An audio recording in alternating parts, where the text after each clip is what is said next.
Máu của cậu ấy bị rút hết rồi nhé. Cậu ấy chẳng còn chút hơi thở nào nữa. Trợ lý đứng ngay cửa phòng hiến máu. Nghe tiếng hét ngạc nhiên của cô y tá, cả người như bị sét đánh trúng vậy. Rồi vội vàng lao vào trong, ánh mắt cậu ấy dừng lại trên gương mặt trắng bệch của Thẩm Nam Sơ. Gương mặt từng rạng rỡ xinh đẹp ấy, giờ đây chẳng còn chút sắc hồng nào, trông như một bức tượng lạnh lẽo vậy. Màn hình máy móc hiện lên một đường thẳng, chói mắt đến mức làm tim người ta run lên. Thẩm Nam Sơ đã chết rồi. Trợ lý lẩm bẩm một mình, như thể không dám tin vào chuyện trước mắt. Dù cậu ấy không phải fan của Thẩm Nam Sơ, thậm chí còn hơi ghét cậu ta một chút, nhưng ngay lúc này trong lòng cậu ấy lại trào lên một cảm giác khó tả. Cậu ấy biết Thẩm Nam Sơ đã phản bội Phó Thần, biết cậu ta là người hơi đào hoa một chút, nhưng suốt những năm qua, tình cảm của Phó Tổng dành cho cậu ta, trợ lý đều thấy rõ trong mắt. Cái kiểu vừa yêu vừa giận ấy, nỗi đau không thể buông bỏ ấy, cậu ấy hiểu rõ hơn ai hết. Giờ đây Thẩm Nam Sơ cứ thế mà chết đi. Nếu Phó Tổng biết thì sẽ phản ứng ra sao đây? Đầu óc trợ lý rối bời như mớ bòng bong. Cậu ấy hét lên với cô y tá, nhanh lên nào, nhanh cứu cậu ấy, bằng mọi cách phải đưa cậu ấy trở lại. Cô y tá lắc đầu, giọng nói trầm xuống, cậu ấy không còn thở nữa rồi. Cậu ấy vốn đã bị ung thư, lại mất đi nhiều máu thế này, không cứu được nữa đâu. Ung thư? Trợ lý ngẩn người ra. Cậu ấy chưa từng nghe Thẩm Nam Sơ bị ung thư bao giờ. Sao cậu ta lại bị ung thư được chứ? Cậu ta mới ra tù chưa lâu mà, sao lại thế? Đúng lúc ấy, cuối hành lang vang lên tiếng bước chân gấp gáp.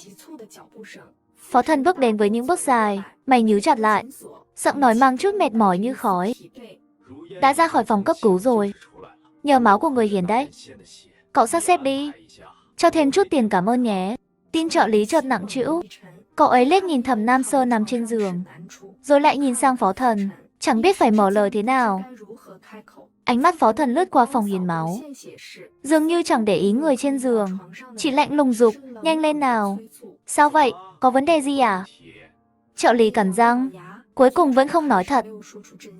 Phó Tổng, người hiến máu đã chết rồi.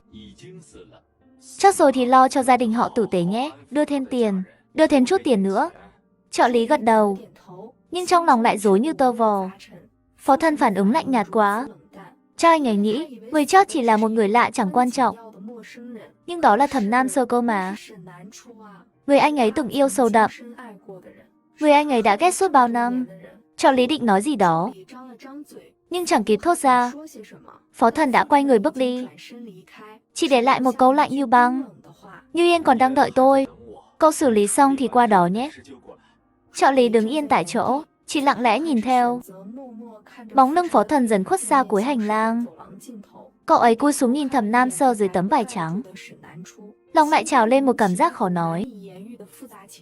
Thẩm Nam Sơ, đừng trách tôi nhé. Phó Tổng sắp cưới cô Tạ rồi. Cuộc đời anh ấy sắp sang trang mới. Dù cậu còn sống hay đã chết, cũng phải rời khỏi cuộc sống của anh ấy thôi. Trợ lý hít một hơi thật sâu, rồi quay người rời khỏi phòng hiến máu. Cậu ấy gọi điện cho nhà tang lễ, nhờ họ đưa xác Thẩm Nam Sơ đi hỏa táng. Đúng lúc định cúp máy, cô y tá bất ngờ bước tới. Anh ơi, có chuyện tôi phải nói với anh. Cô Thẩm Nam Sơ trước khi chết đã đưa tôi một số điện thoại, bảo rằng nửa tháng trước cô ấy đặt thiên táng, nhờ chúng tôi giúp hoàn thành chuyện đó. Sao Thẩm Nam Sơ lại đặt thiên táng chứ? Lẽ nào nửa tháng trước cậu ta đã biết mình sẽ chết? Cậu ấy vội gọi ngay số đặt thiên táng. Quả nhiên phát hiện, Thẩm Nam Sơ thật sự đã đặt thiên táng từ nửa tháng trước. Trợ lý cảm thấy bất an trong lòng. Cậu ấy nhận ra Thẩm Nam Sơ có quá nhiều bí mật. Có lẽ không hẳn xấu xa như mọi người vẫn nghĩ. Cậu ấy sắp xếp lại suy nghĩ, đi gặp người ở cơ quan thiên táng. Thầy thiên táng nhìn xác cậu ta, giọng nói mang chút kính trọng. Người này lúc sống rất trong sạch, linh hồn chắc chắn sẽ lên thiên đường. Trợ lý sững sờ, lòng ngập tràn ngạc nhiên. Cậu ta phản bội Phó Tổng, làm mẹ Phó Tổng chết trong tai nạn, trong tù còn qua lại với mấy người khác nữa. Một người như thế sao lại trong sạch được? Lẽ nào vụ tai nạn năm đó thật sự có ẩn tình gì sao? Cậu ấy không biết liệu có nên kể hết cho Phó Tổng không. Trợ lý do dự mãi, lòng đấu tranh xem có nên tìm hiểu thêm chuyện năm xưa không. Đúng lúc định gọi điện, điện thoại bỗng reo lên, là Phó Thần. Tôi quyết định hoãn đám cưới một thời gian. Thiệp mời và địa điểm cần đặt lại. Lần này phải làm lớn hơn một chút. Phó tổng, cưới luôn không được sao? Phó Thân im lặng một lúc, giọng hơi khó chịu. Như Yên chưa khỏe hẳn. Hoãn đám cưới một chút sẽ tốt hơn cho cô ấy. Cậu về nhanh đi, lo vụ đám cưới mới nhé. Trợ lý gật đầu, nhưng lòng cứ thấy bất an thế nào ấy. Dù giọng Phó Thân lạnh lùng, cậu ấy vẫn nhận ra chút cảm xúc lạ lùng. Cúp máy xong, cậu ấy đến biệt thự của Phó Thân. Phó Thân và Liễu Như Yên đang ngồi ở phòng khách, nói chuyện về chi tiết đám cưới. Địa điểm đám cưới phải chọn lại. Tốt nhất là ở biển. Tôi thích không khí lãng mạn ở biển. Váy cưới cũng phải làm lại. Cái lần trước tôi chưa ưng lắm. Danh sách khách mời cũng cần làm lại. Tôi muốn mời thêm vài bạn ở nước ngoài.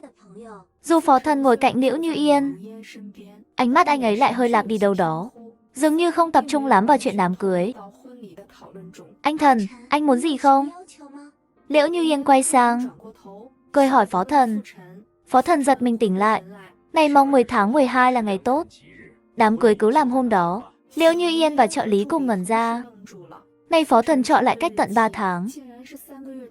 Sao phải đợi lâu thế? Chúng ta chọn ngày gần hơn được mà. Hôm đó là ngày tốt. Làm đám cưới hôm đó tốt cho chúng ta hơn. Cơ thể em cũng cần thời gian hồi phục. Không vội được đâu. Liễu Như Yên định nói thêm, nhưng Phó Thần đã đứng dậy, nói với trợ lý, cậu theo tôi, còn vài chuyện cần dặn. Trợ lý đi theo Phó Thần lên lầu, lòng lại thấy bất an. Phó Tổng, anh còn chuyện gì muốn nói không? Phó Thần im lặng một lúc, cuối cùng lên tiếng hỏi, hắn thế nào rồi? Tin trợ lý chợt thắt lại. Cậu ấy biết Phó Thần đang hỏi về Thẩm Nam Sơ. Tay cậu ấy khẽ run. Cố giữ giọng thật bình tĩnh. Phó Tổng, anh từng bảo cậu ta đừng bao giờ xuất hiện trước mặt anh nữa. Cậu ta chắc đã rời Kinh Bắc, ra nước ngoài rồi. Phó Thần không nói gì, như đang suy nghĩ về câu trả lời. Một lúc lâu sau, Phó Thần mới chậm rãi hỏi, người hiến máu lúc trước xử lý thế nào rồi? Tin trợ lý đập thình thịch, cố gắng giữ bình tĩnh, tiếp tục nói dối. Phó Tổng, người hiến máu đã được lo xong. Gia đình họ cũng nhận tiền bồi thường rồi. Mọi chuyện xong xuôi cả. Không sao đâu, cậu xuống đi. Trợ lý nhẹ cả người như chút được gánh nặng. Cậu ấy quay người rời khỏi phòng sách. Trong phòng sách, Phó Thần lấy ra một hộp nhẫn đã hơi cũ kỹ. Đó là món đồ anh ấy chuẩn bị từ lâu, dành để cầu hôn Thẩm Nam Sơ ngày nào. Cho tôi thêm 3 tháng nữa thôi. Tôi chắc chắn sẽ quên cậu ấy hoàn toàn. Những ngày sau đó, Phó Thần vẫn sống như bình thường. Nhưng mà, chị trợ lý nhận ra ánh mắt anh ấy ngày càng trống rỗng. Như thể chỉ còn là cái xác không hồn. Phó Tổng, dạo này anh không được khỏe lắm. Có cần gặp bác sĩ tâm lý không? Tôi ổn mà, không cần đâu. Đám cưới chuẩn bị càng ngày càng bận. Nhưng Phó Thần lại càng ít nói hơn. Cho đến một tối trước đám cưới 1 tuần, anh ấy say bí tỉ, ngồi một mình ở góc quán bar, mắt trống rỗng nhìn về phía trước. Đúng lúc ấy, một bóng người mặc váy 2 giây bước tới, nhẹ nhàng ngồi xuống bên cạnh anh ấy. Cô ấy mang theo mùi nước hoa thoang thoảng. Anh Thần, sao anh lại uống nhiều thế này một mình? Giọng cô ấy dịu dàng và quen thuộc. Phó Thần ngẩng đầu lên, mắt say mềm lờ mờ, như nhìn thấy bóng hình anh ấy ngày đêm nhớ nhung. Tim anh ấy đập thình thịch, đưa tay kéo người ấy vào lòng, thì thầm gọi tên. Thẩm Nam Sơ. Người trong lòng chợt cứng đờ, rồi vội đẩy anh ấy ra. Phó Thần ngẩn ra một chút, lúc này mới thấy rõ người trước mặt là Liễu Như Yên. Phó Thần, anh vừa gọi tên ai vậy? Sao em lại mặc thế này? Chúng ta không phải đã nói rồi sao? Anh chưa sẵn sàng mà. Chưa sẵn sàng thật sao? Phó Thần, em là vị hôn thê của anh, nhưng anh chẳng bao giờ chạm vào em. Trước đây mỗi lần cũng chỉ là diễn cho Thẩm Nam Sơ xem. Thực ra anh chưa từng cởi áo em lần nào. Giờ sắp cưới rồi, chẳng lẽ anh định cả đời không chạm vào em sao? Chúng ta bình tĩnh lại chút nhé. Liễu Như Yên rời đi, anh ấy lái xe đến Nghĩa Trang. Mẹ, con xin lỗi, con đã cố rồi. Con thật sự đã cố rồi, nhưng con không quên cậu ấy được. Nước mưa chảy dài trên mặt anh ấy, chẳng biết là nước mắt hay mưa nữa. Người anh ấy khẽ run lên, như đang chịu đựng nỗi đau thật lớn. 3 ngày 3 đêm, Phó Thần quỳ trước mặt cha mẹ, không ăn không uống, chẳng động đậy gì. Đến ngày thứ 3, mưa cuối cùng cũng ngừng. Mẹ, con xin lỗi. Kiếp này con có lẽ sẽ phụ lòng mẹ mất thôi. Nói xong, anh ấy quay người rời khỏi nghĩa trang. Về đến nhà họ Phó, điều đầu tiên Phó Thần làm là hủy hôn ước. Cha Phó và Liễu Như Yên nghe tin này đều ngẩn cả người. Cậu nói gì cơ? Hủy hôn ước ư?